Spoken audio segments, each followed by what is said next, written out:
Welcome. Tonight, we travel quietly back in time, not to the grand halls of kings or the shaded courtyards of palaces, not to the celebrated moments of treaties signed or revolutions sparked. No, tonight we walk slowly and carefully into a very different place. Imagine yourself stepping into a world where the air is heavy with moisture. The ground beneath your feet is not quite solid, not quite liquid. It clings to your boots, then pulls them deeper. A place where silence does not mean safety, and the earth itself seems to hold the memories of 1,000 lost voices. This is not a dream, and yet, as you settle in, let it drift across your mind like one. Our journey tonight follows the long shadows of soldiers in the First World War. We will begin in the deep, clinging mire of the trenches. We will follow a group of men lost to the fog and fury of the Argonne. We will descend beneath the earth to the quiet tension of the forgotten tunnel war. And then, as night deepens, we will take our seat at the makeshift table of a French officer dining beneath a shredded sky. Let the rhythm of this journey soothe you. Let the slow unfolding of lives once lived ease you into rest.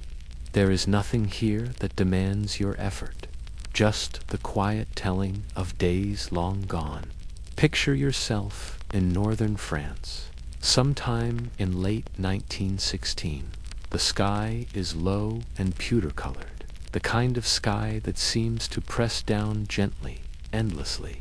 The air is cool, not bitter, but damp in a way that finds its way beneath your collar and deep into your bones.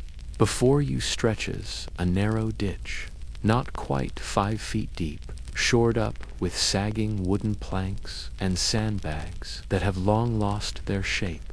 This is a trench, and this is home for now. The trench has no scent of flowers or warm bread. It is thick with the scent of damp earth, of cloth worn too many times without washing, of bodies packed close together, and of something older, more difficult to name. A quiet staleness, like the pages of a forgotten book sealed in a cellar.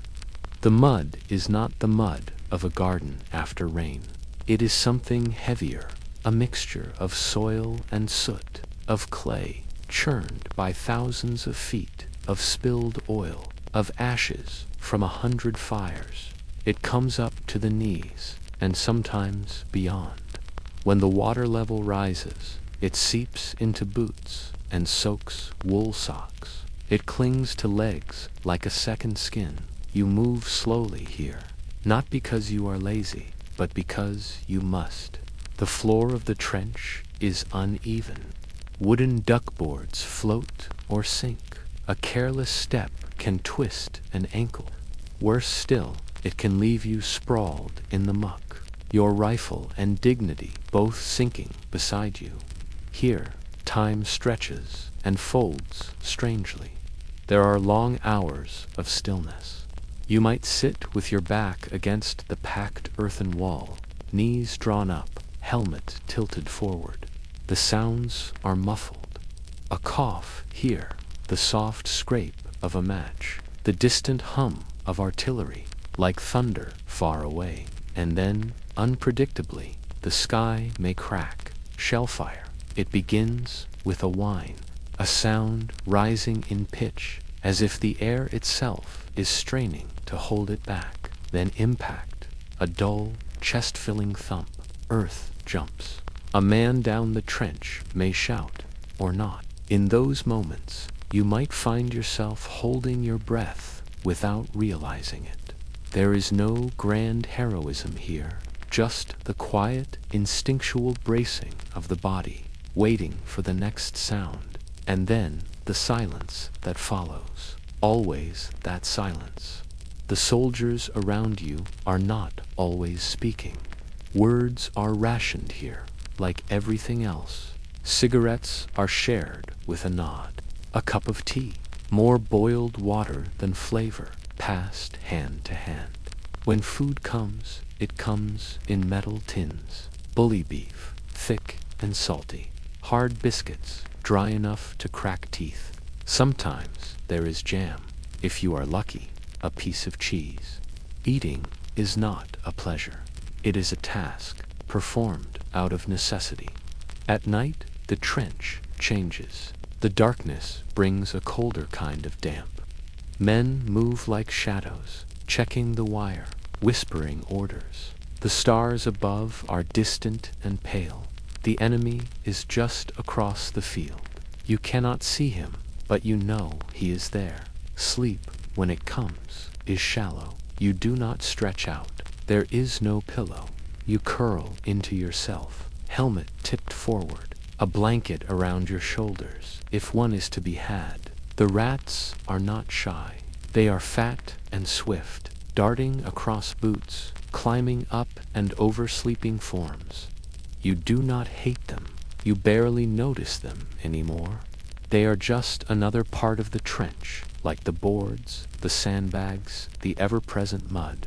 There is a rhythm to life here, not a pleasant one, but a rhythm nonetheless. Stand to at dawn. Clean rifle. Drink tea. Wait. Whisper. Sleep. Repeat. Somewhere beyond the trench, there are trees, villages, roads, families. But here, that world is far away. You are part of a strange ecosystem now, a long, narrow world carved into the earth. Letters arrive. They are folded neatly, touched with the scent of home. A wife, a mother, a child. You read them slowly, savoring each line. You tuck them into your breast pocket, and the day continues. You may not move from this trench for weeks, or you may be ordered forward tomorrow. No one knows. No one says. Still, the trench remains, quiet, damp, waiting. The rhythm of their lives was one of endurance, of patience, of silent calculation. Not bravery in the cinematic sense, but the quiet kind, the sort that folds blankets, lights cigarettes, and carries on. As we leave the trench, step carefully. The walls are soft. The boards give way. The air is heavy again. But the sound of birdsong, faint in the distance, suggests morning is coming. And now we follow another thread in this long tapestry. Let the trench fall away behind you like the last lines of a fading dream. Ahead, a forest waits, and within it, men who are lost. The year is 1918. Autumn has arrived in the Argonne forest, and with it, a stillness that feels neither safe nor settled. The trees are turning. Their leaves, once lush and green, now fall in amber cascades. They drift slowly to the forest floor, covering churned soil and rusting shell casings. The canopy above filters sunlight into cool patches, and the air is filled with the damp scent of moss, smoke, and distant decay. This is the setting for one of the most quietly tragic and quietly heroic chapters of the First World War. You are walking now with a group of American soldiers, over 500 men advancing into the forest under orders to take and hold a ravine. They do not yet know what lies ahead. You do. They are about to become known, not by name, but by circumstance. They will become the Lost Battalion. They move in single file, careful not to make noise on the damp leaves. Their uniforms are dull with mud, their faces lined with fatigue. Each man carries his own small world of burdens. Letters in breast pockets, photographs folded into wallets, the weight of their rifles, the weight of hunger, and the heavier weight of not knowing exactly where the enemy is. At first, progress feels possible. The forest, though tangled, seems quiet. They press forward, deeper into the ravine, the trees closing in around them like ribs forming a great breathless lung. But then, things change. The surrounding units fall behind. Communications falter. Orders stop arriving. The path forward becomes unclear, and the path back becomes impossible. They are encircled not in the sense of dramatic confrontation, but slowly, subtly, a realization that spreads from man to man like the chill of morning air. They are cut off. You can almost hear it, the silence between bursts of gunfire. Not absolute silence, but the kind that hums with tension. The occasional crack of a rifle, a voice raised in question, the scratch of pencil on paper as a message is scrawled again and again. We are surrounded. We need supplies. We hold our position. The terrain offers little comfort. The forest is damp and shadowed, the soil soft beneath their boots. Roots twist like sleeping snakes beneath the surface, making digging difficult, but still they dig. Shallow foxholes, makeshift walls, protection improvised from fallen limbs and scavenged timber. They do not have food. Their rations had been meant for a brief advance, not a siege. At first, they share what little they have: hard crackers softened in water, bits of preserved meat sliced thin and passed along. After a few days, there is nothing left. Hunger is not dramatic. It is not a howl. It is a quiet weakening. Hands that shake slightly, eyes that do not focus, minds that drift into memory. Water comes from the trickle of a nearby stream. Soldiers crawl forward to fill helmets with cold, leaf-speckled liquid. It is not clean, it does not taste good, but it is wet, and that is enough. Every day they are shelled, not constantly, but regularly. Shells drop from the sky like punctuation marks, reminding them that they are not forgotten, but not in the way they might have hoped. The shells come not only from the enemy, but from their own side, too. American artillery, unaware of their exact location, rains down fire meant to clear the way. It lands instead among them. There is confusion, pain. Letters are written to be passed along, should someone survive. And still, they hold their position, not out of pride, not out of stubbornness, but because they have no choice. There is nowhere else to go.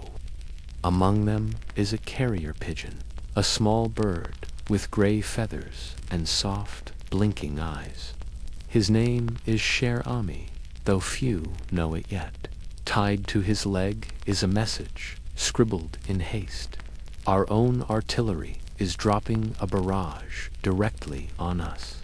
For heaven's sake, stop it.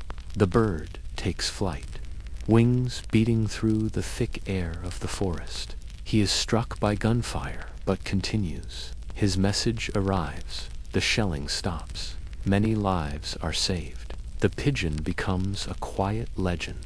Back in the ravine, time stretches. The days blur together. Men speak little now. Their voices are soft, rasping. Some sleep, some do not. They are not waiting for rescue, exactly. They are simply continuing, one moment at a time. Eventually, help comes, not as a charge or a glorious rescue, but as a slow movement forward. The pressure on their position eases. Reinforcements arrive. The survivors, skeletal and stunned, are led out through the forest. They are no longer the same men. Of the original group, over half are gone, some killed, others missing. Those who return carry more than just memories. They carry the rhythm of those days forever. You imagine them walking again through the forest, now in silence. The sun above is dappled through the trees. The leaves have continued to fall, indifferent to the suffering beneath their branches. The forest holds their story still. It does not speak it aloud, but if you listen and if you walk quietly, you can almost hear it. Now, gently, we move away from the trees. The forest fades like a memory, and our path leads underground. Beneath the surface of the earth, a different kind of war is being waged. There is no horizon there, only silence and dust, and the tremble of earth beneath your feet. The ground beneath your feet feels solid, dependable. But in the First World War, even the soil could not be trusted. Beneath the open fields of France and Belgium, below the trenches and barbed wire, a quieter war was unfolding, not of bullets or shells, but of listening, of digging, of silence. Imagine yourself descending into the earth, not a cave, not a natural hollow, but a narrow tunnel hewn by hand and by patience. The entrance is hidden behind the lines, in a makeshift shed or the side of a crater. Sandbags are stacked to hide it. A narrow wooden ladder creaks beneath your boots as you step downward. The light fades behind you. Soon there is only the soft yellow glow of a candle perched in a notch in the wall. This is a listening tunnel, a mine shaft, a passage dug by soldiers, not with grandeur or recognition, but with shovels, picks, and steady breath. The walls are so close that shoulders often brush against them. The air is still and cool, and the silence is almost complete. You hear your own heartbeat, the soft crunch of dirt beneath your feet, the occasional cough, muffled quickly with a hand. These tunnels were part of a war most never saw. While life raged above ground, small teams of men worked below, chiseling their way toward enemy lines. Their task was not simply to dig, it was to listen. You stop now. A man beside you kneels, pressing an earthenware disc to the wall. It's connected by a thin tube to a set of headphones. He listens. For what? Not for words, but for movement, for vibrations, for the soft scratch of enemy picks digging in the opposite direction. It is a game of depth and distance. If the enemy tunnels reach yours first, they may detonate explosives and collapse the shaft. The men who dig are called sappers or miners. Some were miners before the war.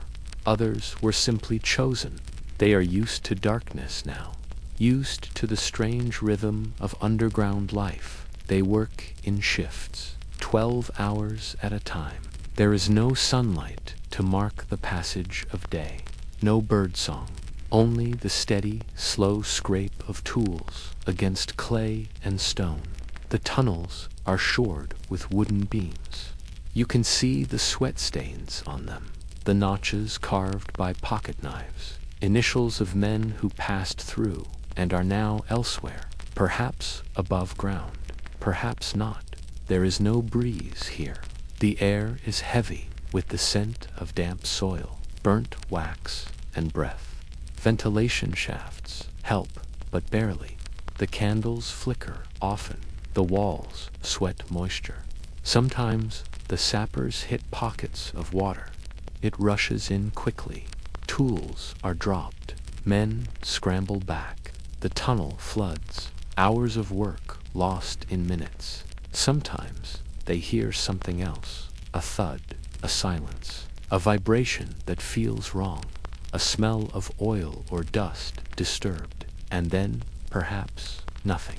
Or perhaps the sound of a tunnel collapsing a few feet away. There are explosions beneath the earth. Not loud, not in the way you expect. Muffled, thunderous, like a distant storm heard through layers of soil. The ground shudders, the timbers creak. A gust of dust chokes the air. And when the explosion is yours, when the sappers finish their digging, pack the chamber with explosives, and retreat they wait. The moment is still. A signal is given, and then a tremor. The earth lifts slightly, then settles. Above ground, a crater appears where there had once been nothing. Men are thrown into the air. Trenches collapse. For a moment, the war shifts. One of the largest blasts comes at Messines Ridge. 19 mines, packed with thousands of pounds of ammonal, are detonated in a single morning. The noise is said to have been heard in London, but underground, the men who had placed the charges did not hear it. They had already moved on to the next tunnel. Some of these mines remain undiscovered even now, hidden chambers deep below the surface, sealed and forgotten, silent still. Life in the tunnel is not only danger, there is routine. Tea brought down in dented kettles, letters read by candlelight, laughter, soft and rare, stories told quietly to pass the time. There is also waiting, long hours of quiet, the constant worry of collapse, the fear that the next breath may be your last. And yet they keep digging. These men are not often remembered. There are few monuments for the tunnelers. Their work left no battlefield to tours, no heroic photographs, just silent passages beneath the fields, now collapsed, grown over, invisible. But if you stand in certain parts of Flanders, and you feel the earth beneath your feet hum slightly, you might be standing over one of those forgotten places. The soil holds secrets, long buried, long quiet. As we rise now from the tunnel, step slowly. Let the soft dust fall from your boots. Let the cool darkness fade behind your shoulders. Breathe in the open air again. It tastes different. Night has come again, and now our final scene draws near. We will not return to battle, not quite. Instead, we are invited to sit, briefly, at a table in the field. The war continues all around, but in this small corner, an officer unwraps a meal. There is conversation, there is brandy, and there are moments, however fleeting, of quiet humanity. The hour is late, and the sky above the western front is a deep charcoal gray, tinged faintly by the lingering light of distant artillery. The horizon flickers, softly, intermittently, but here, away from the roar and rumble, there is a tent modest in size, canvas stretched taut against the evening air. Its edges flap gently in the wind. From within, a dim yellow glow spills out, dancing slightly, invitingly. Imagine yourself stepping into that light, a French officer's field tent. It is not luxurious, not even truly comfortable, but it holds a sense of calm in contrast to the chaos that lies just beyond its flaps. The ground beneath your feet is uneven, patched with grass and trampled soil. A thin rug has been unrolled, more ceremonial than practical. The officer, perhaps a captain, perhaps a major, stands to greet you. His uniform is neat, his boots polished, as best one can manage in such conditions. His face is lined, but composed. His mustache is well groomed.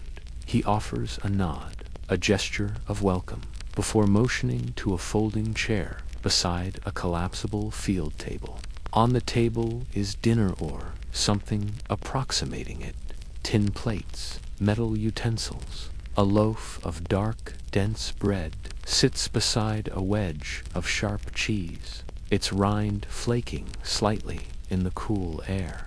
Its scent comforting in its simplicity. Onion, carrot, a bit of meat, perhaps rabbit or preserved beef. It smells faintly of pepper and salt, but also of wood smoke from the stove outside.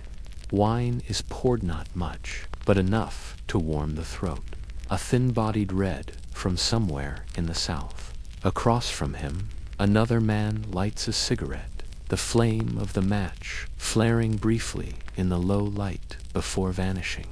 Dinner in the field is never truly private. Just outside the tent, you can hear the murmurs of orderlies, the clink of pots, the occasional bray of a mule, or the rumble of wheels over uneven ground.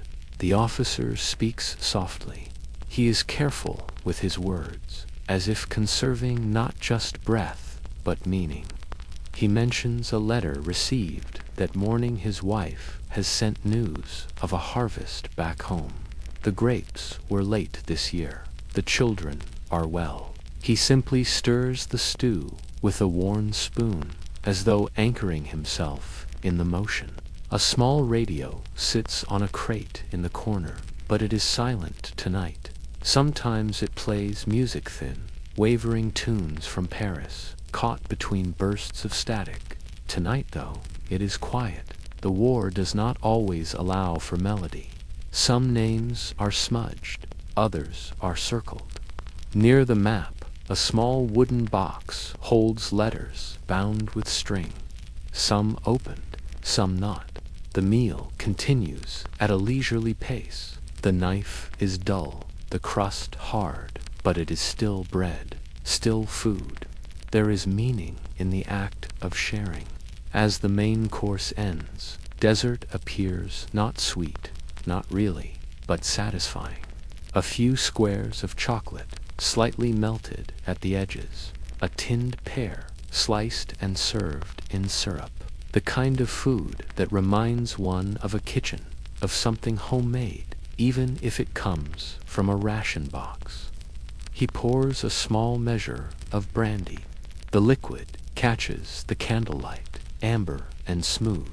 The smell is sharp and comforting, a flicker of civility. Amid the worn canvas and distant gunfire, conversation drifts now, not about strategy, not about loss, but about memory. He tells the story of a summer holiday in Marseille years ago. Sunlight on the water, a street vendor selling roasted chestnuts, the smell of salt and fish and smoke. He trails off, not out of sorrow, but simply because the moment has passed. Later, the tent grows cooler, the candle gutters lower. The officer leans back, removes a small notebook from his coat pocket. He writes a few lines, likely notes for the morning, or perhaps a letter home. His handwriting is neat, methodical. Outside, the war continues. Shells fall in the distance. A low whistle, then the dull bloom of impact. But here, inside the tent, time stretches differently. It holds its breath. It allows space for small things. You sit for a while longer, listening. The officer offers a blanket for your lap, then returns to his chair. The flicker of the candle grows slower, softer. Shadows lengthen across the canvas walls. And in that moment, surrounded by maps and brandy, bread and silence, you realize something. Even in war, humanity endures. Not in grand speeches or in medals, but in these quiet rituals of survival. In the sharing of food, in the writing of letters, in the telling of a story that no one needs to hear, but that someone chooses to tell anyway. Eventually, it is time to leave. You step back out into the night. The cold air brushes your cheeks. The sky above is pale with stars, and the tent recedes behind you, its light now just aglow. A small island of warmth in a sea of darkness. Now, as the echoes of our journey fade softly into the quiet of the night, you find yourself still, your breath slow and even. Your thoughts perhaps beginning to drift like mist over a battlefield long forgotten.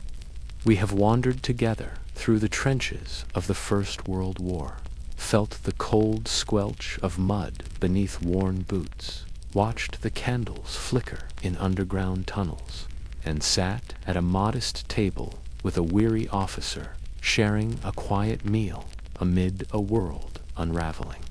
Through it all, you have borne witness not only to war but to the rhythm of human endurance, the small gestures of survival, the whispered conversations between shells, the letter folded neatly and placed near a heart, the scratch of a pencil in the dark, the scent of bread and earth and candle wax. In the trenches, life moved slowly. Days blurred together in fatigue and repetition. Men learned to sleep beside the hum of rats and the distant thunder of artillery. They found meaning where they could in the ritual of cleaning a rifle, in the soft murmur of a friend's voice in the dark, in the rare appearance of a dry sock or a warm cup of tea. And beneath it, all beneath the mud and wire, there were the tunnels, long veins of shadow, where silence became a language, where men listened more than they spoke, and where the earth, so often thought of as solid, became fragile, shifting, alive. Then there were moments of stillness, of civility, a dinner under canvas, lit by a trembling candle, words shared, not to persuade or to plan, but simply to remind oneself of what life once was, and perhaps of what life might be again. You see, the history of war is often told in terms of movement, of great battles, sweeping tactics, flags raised, and lines redrawn. But the deeper truth, the quieter truth, is that for most it was a waiting, a holding on, a series of small, tired actions performed again and again. And though this past may feel far away, separated from us by time, by distance, by the comforts of our world, it remains close in certain ways. The weight of a blanket, the glow of a warm drink, the solace of words read slowly in the dark. These things do not change. So now, let the stillness of history wrap around you like a soft coat. Let your mind wander where it wilt to the quiet of a trench in winter, the hush of a tunnel below the battlefield, or the soft clink of a spoon against tin in a quiet tent. Let the stories of the past settle gently in your thoughts, not to stir you, but to soothe you. For those who lived through such days, sleep was often elusive, precious, hard-won. But here, in this moment, you are safe. The noise of war is far behind. The wind is soft, the ground is dry, and your eyes may begin to close. History can be heavy, but it can also cradle. Tonight, may it carry you gently into rest. Good night, everyone, and remember to subscribe.